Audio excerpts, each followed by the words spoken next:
अच्छा ऐसा धोखा हमारे साथ किया, भोगोगे तुम। ये जो निकलता है ना भोगोगे, ये अकाट्य होता है।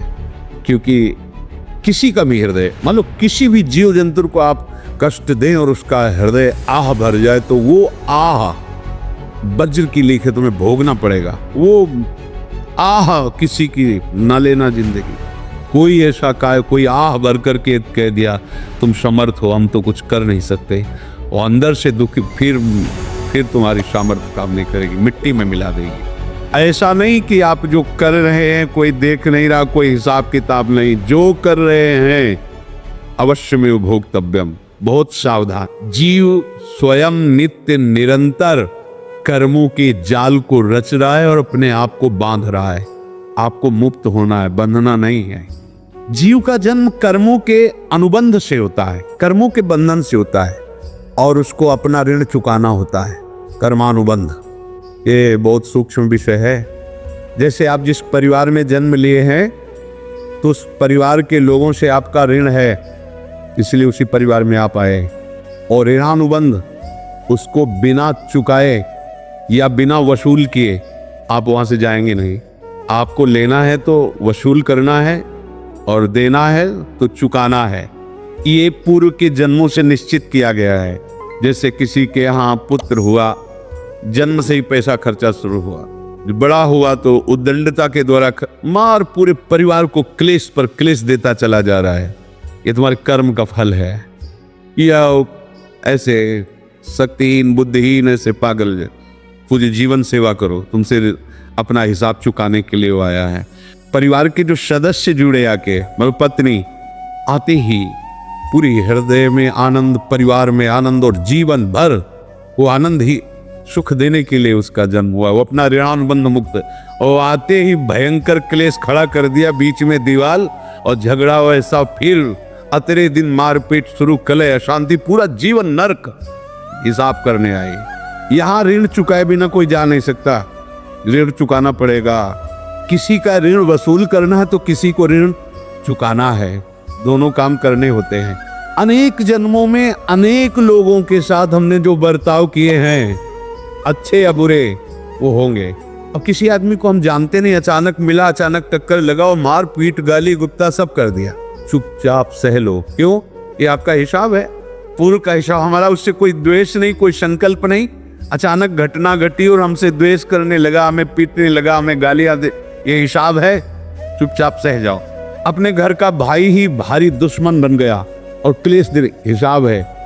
एक प्रबुद्धत ब्रह्मचारी जी की वाणी में पढ़ा था, एक महात्मा जी भ्रमण करते थे, तो उस समय असरफियां चलती थी, मोहरे असरफियां भेंट में देते लोग। तो या तो ठाकुर सेवा में लगे तत्काल, या संत सेवा में तत्काल लगे, उसका संग्रह करके डोलना ये ठीक नहीं है बैरागी के लिए, सिद्धांत में ये ठीक नहीं। तो जब 2, 4, 6, 8 ऐसे मोहरे हुई, उन्होंने विचार किया कि और भ्रमण करके जब काफी मोहरे हो जाएंगी तो प्रयागराज में जब कुंभ पड़ता है, एक बार पूरे सब अखाड़े के संतों को, अलग अलग संप्रदाय सब संतों को बुलाएंगे और सबको खुआएंगे।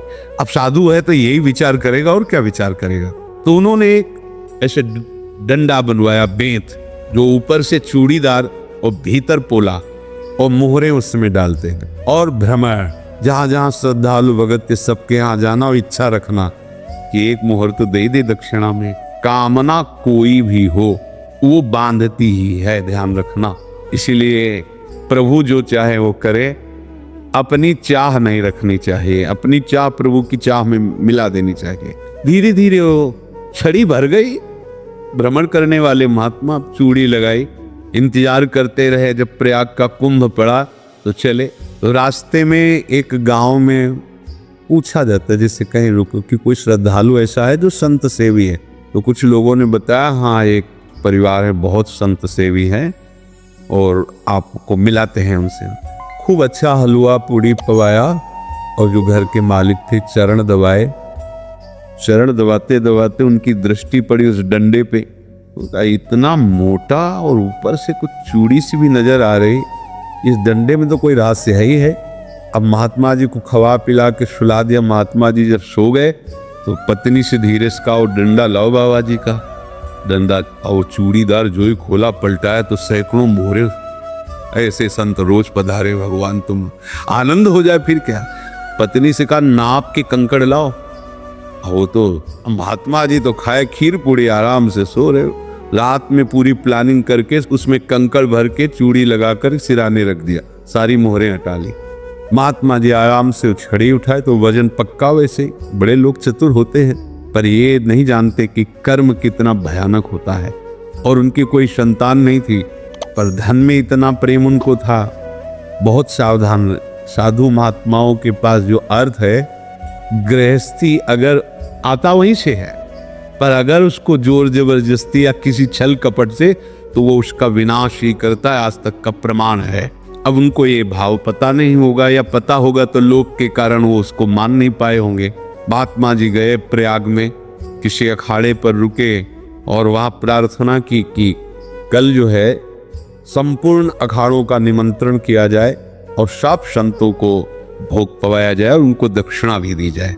महंत ने सोचा कि बहुत बड़ा है तो उत्सव है, क्योंकि प्रयाग में कितने हजारों संत महात्मा सब। उनका महाराज बोरो इसमें चीनी और तीनों घी लगेगा, सब व्यवस्था। बोले आप मंगा, एक एक हिसाब हम करेंगे, हमारे पास सब व्यवस्था है। बोले कुछ तो पहले दे दो, इकट्ठे देंगे हम। उनको था कि अगर हम छड़ी खोला और 2-4 मोहरे दी, किसी को पता लग गया तो गड़बड़ हो सकती। बोले हम भंडारे के समय आखिरी में सब कुछ आपको दे देंगे।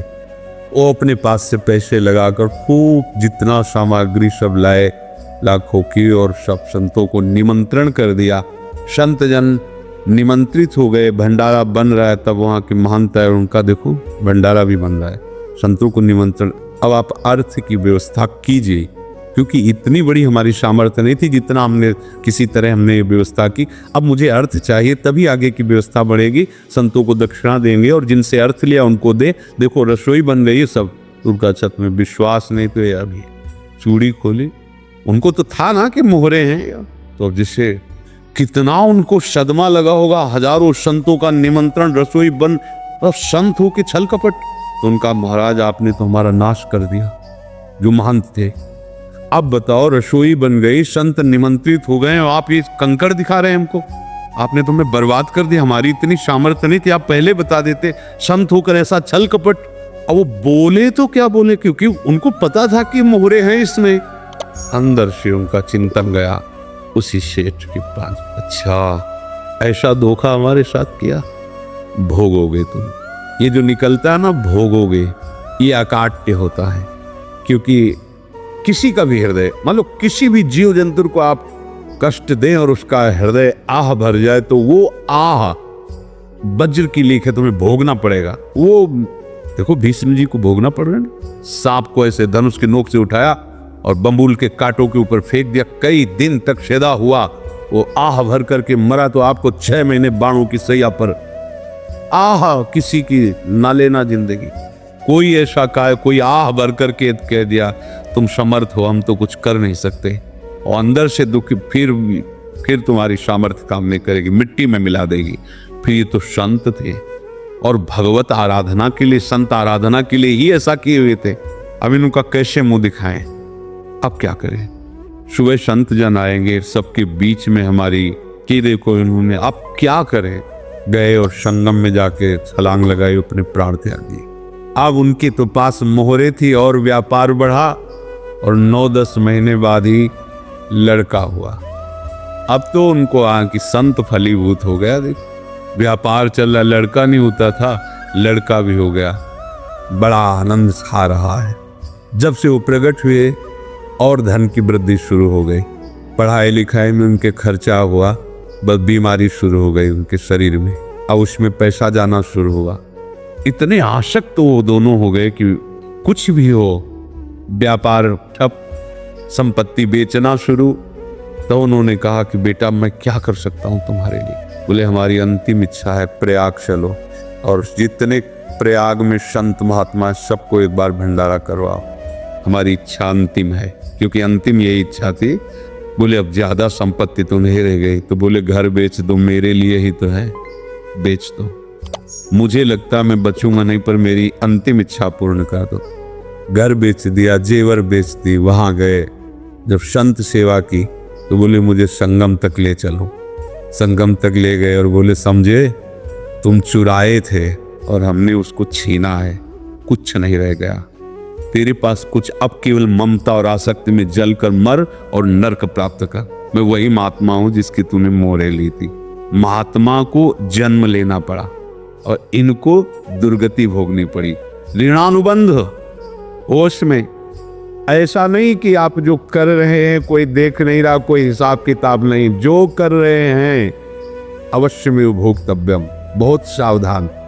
अनेक जन्मों में अनेक लोगों से जो कुछ लिया दिया है, इस लेने देने को मिटा देने के बाद ही तुम मुक्त हो गए। इसीलिए एक उपाय है, लेना न देना, मगन रहना। क्या? मालिक को समर्पित हो जाओ, मालिक को अपना माना हुआ समर्पित कर दो, खत्म। अहम त्वाम स्वरूपापेभ्यो मोक्षयिष्यामि, सब खत्म। आगे पीछे लेना देना सब खत्म। एकादश स्कंद में भगवान श्री कृष्णचंद्र जी ने कहा, जो मेरे चरणों का आश्रय लेकर भक्त मेरा भक्ति करता है, उसके पितृ ऋण, मातृ ऋण, देव ऋण, ऋषि ऋण, सब ऋणों से मैं मुक्त कर देता। बस यही एक उपाय है जो इसके बंद करने का उपाय भक्तों के लिए है, वो यही है। भगवान की शरण में होकर अपना माना हुआ पूरा भगवान की अर्पित कर दो। अर्पित करने का तात्पर्य उसमें आम हटा दो। तदीयम वस्तु गोविंदम तुभ्यमेव समर्पये। जिनसे तुमने सेवा करवाई है उनकी सेवा करनी पड़ेगी। जिनसे तुमने जो कुछ लिया है उनको देना पड़ेगा। ये लेने देने का व्यापार जब तक समाप्त नहीं होगा तब तक तुम्हारा जन्म मरण चलता रहेगा। अब आपको यह समझना है, यदि आपसे किसी ने पैसे लिए और बेईमानी करके नहीं दे रहा है तो आप उसको गाली मत दीजिए। आपने बेईमानी की थी इसलिए आपकी बेईमानी हुई है, ले गया, कोई बात नहीं है, बंधन से मुक्त हुए। जो बोझा था चला गया, उसको ऐसा ना देखे कि ये बेईमान हमारे रुपए मार लिए, अब जो कुछ होगा देखेंगे। अगर आप आगे नया कुछ करते हैं तो फिर आगे का हिसाब आपको भोगना पड़ेगा, ध्यान रखना। ऐसा नहीं है कि आपको भोगना नहीं पड़ेगा। एक ही उपाय है कि अब जो शरीर धारण के इसी में जो भोग ले, आगे ना होना चाहिए। तो क्या करे? सर्वतो भावेन भगवान की शरण ले ली। ये तो सर्वाणि कर्माणि मयि सन्न्यस्य मत्पराः अनन्येनैव योगेन माम ध्यायन्तु उपासते तेषामहं समुद्धर्ता मृत्यु संसार से। ये बड़ा कठिन है पार होना, कोई छोटी मोटी बात है। एक महात्मा बाल्यावस्था से भजन करते थे, शालिग्राम भगवान पास रखते थे और उन्हीं की आराधना करके बस पाठ, नाम, जप और भ्रमण करते थे। यौवन अवस्था थी, गंगा जी के किनारे अपने ठाकुर को विराजमान करके स्नान करने के लिए कपड़ा ही उतार रहे थे कि 90 लोग आ गए, भाला तलवार सब ले, मारो मारो इसको मारो। घेर लिया तो उन्होंने हाथ जोड़कर कहा, हमने क्या अपराध किया, कोई सुन ही नहीं रहा। तो उन्होंने कहा, मार तो डालोगे ही आप 90 लोग, हम कोई अस्त्र शस्त्र तो लिए नहीं, एक बार हमें गंगा में डुबकी लगा देने दो और अपने ठाकुर को स्नान करा देने दो, फिर इसके बाद आप मारे। भगवत इच्छा से लोग रुक गए, स्नान किया और अंदर से प्रार्थना की, प्रभु ये क्या लीला है, आपके सिवा मेरा कोई है नहीं और ये मुझे मारना चाहते हैं। तो भगवान ने जानते हो क्या कहा उनके अंतर में, तुम मेरे में ध्यानस्थ हो करके शरीर को छोड़ो, ये लोग मारेंगे। ये मेरे भजन का फल है कि तुम्हें 90 जन्म नहीं लेना पड़ेगा। एक ही जन्म में 90 मिलके, तुमने 90 हिंसा की थी पूर्व में, तो तुम्हें 90 बार जन्म लेना होता और एक एक करके मारते। ये मेरे भजन का प्रताप है कि एक बार में ही 90 का हिसाब हो जाएगा। तुम आंख मूंदो, मेरे ध्यान में मगन रहो, मेरे प्रताप से तुम्हें कोई चोट नहीं होगी और स्वाभाविक मूर्छावस्था में प्राण तुम्हारे छूट जाए। ऐसा ही हुआ, ऐसा हुआ। तो ये बात समझ लो कि ये जो कर्मानुबंध है, ऋणानुबंध है, अगर साप महात्माओं ने दिया कि तुम्हारे वंश का इससे विनाश होगा, तो भगवान भी परम धाम जा रहे तो उसी कील से, बाण की नोक में जो मछली लील गई थी, छोटा कण, उसी शिफ्ट की नोक बनाई और उसी नोक को प्रहार किया। भगवान के श्री चरण में वही बाण की नोक लगी और भगवान ने स्वीकार किया। भगवान का बड़ा लीला विचित्र है। अगर छुप करके उधर रामावतार में बात, तो इधर ऐसे स्वीकार किया है भगवान ने। ऐसा कहीं नहीं दिखाया कि मैं भगवान हूं तो मैं अपने लिए, ऐसा नहीं दिखाया। नारद जी का हित किया पर नारद जी ने श्राप दिया तो भगवान ने स्वीकार किया। बंदरों ने ही सहायता की, जैसा बोले थे वैसा। ये लीला इस शरीर में भोगनी पड़ेगी। हाँ, ज्यादा को कम में भुगता देंगे, पर अब अगला शरीर ना मिले इसके लिए सर्वतो भावेन भगवान के आश्रित हो जाए। जैसे आपने दुकान फैला रखी है तो उसमें दो काम होते हैं, लेना और देना। किसी को उधार दिया है तो हमें उससे लेना है, और कोई नगद देकर सामान ले रहा है तो उसे सामान देना है, या उधार लिया है तो हमें उधार देना है। अब अगर दुकान बंद करनी है तो तुम्हें देने वालों पर जोर देना है, लेने वालों पर जोर नहीं। लेने वाला तो जाओ, हम क्षमा किया, समर्पित किया, हमारा कोई संबंध नहीं, खत्म हो जाए, वो खुशी हो जाएगा। लेकिन देने वाला तुम अगर दुकान भी उठा दोगे तो जहां भी रहोगे तुम्हारे पास वो आएगा, लाइए हमारा। तो देने पर नजर रखिए, जिसका जिसका हिसाब है वो आपके सामने आता जाए, हटाते जाओ। लेने पर नजर मत रखिए और दुकान फौरन उठा दीजिए, नहीं अगर लेते देते रहे तो चलता रहेगा। आगे चलकर कुछ लेना ना देना, मगन रहना बस अपने प्रभु के चिंतन में। अब हम कैसे जाने कि किसको क्या देना है, हमें क्या पता? तो हम पूरा हिसाब जिनको पता है उनको दे देते हैं, समझ रहे हो? उनको पता है क्या लेना है क्या देना है, तो इनके पास पहुंच गए, सरकारी हिसाब से सब बराबर कर देंगे। हमको अपनी जिम्मेवारी इनकी चरणों में समर्पित कर देना है, तभी हम जीवन मुक्त होंगे। ये रहस्य की बात है। प्रभु कह रहे हैं, यस्य सर्वे समारंभाः काम संकल्प वर्जिताः ज्ञानाग्निदग्ध कर्माणं तमाहु पंडितम बुधा। जिसके संपूर्ण कर्मों के आरंभ संकल्प और कामना से रहित है, तथा जिसके संपूर्ण कर्म ज्ञान रूपी अग्नि से जल गए हैं, उसको ज्ञानी जन भी पंडित कहते हैं, बुद्धिमान कहते हैं। पूज्य श्री भाई जी महाराज कह रहे हैं, जैसे वहां ज्ञानाग्नि से दग्ध कह रहे हैं, तो अपने वृंदावन वासियों का प्रेमाग्नि से सब कर्म संस्कार दग्ध होते हैं। जिस समय आपके हृदय में भगवत प्रेम का प्रादुर्भाव होगा तो लेस मात्र कभी तुम्हें दुख नहीं भोगना पड़ेगा। प्रेम का प्रादुर्भाव होते ही दुख का नाश हो जाता है, महासुख। जब प्रेम का प्रादुर्भाव होगा तो समस्त पाप भस्म हो जाते हैं, अशांति नष्ट हो जाती है, संसार ज्वाला स्पर्श भी नहीं कर सकती है। जब भगवत प्रेम का प्रादुर्भाव होता है तो हो सकता है उस उपासक के जीवन में दुखों का पहाड़ टूट पड़े, परिवार खिलाफ, शरीर रोगी, अव्यवस्था, बहुत बहुत कुछ सब कह रहे हैं। इतना सब होने पर भी उसके हृदय में कोई भी दुख नहीं होता। ऐसा सामर्थ्यशाली भगवत प्रेम है। भगवान के चरणारविंद का जिसके हृदय में प्रेम है, भारी से भारी दुख भी उनको विचलित नहीं कर सकता।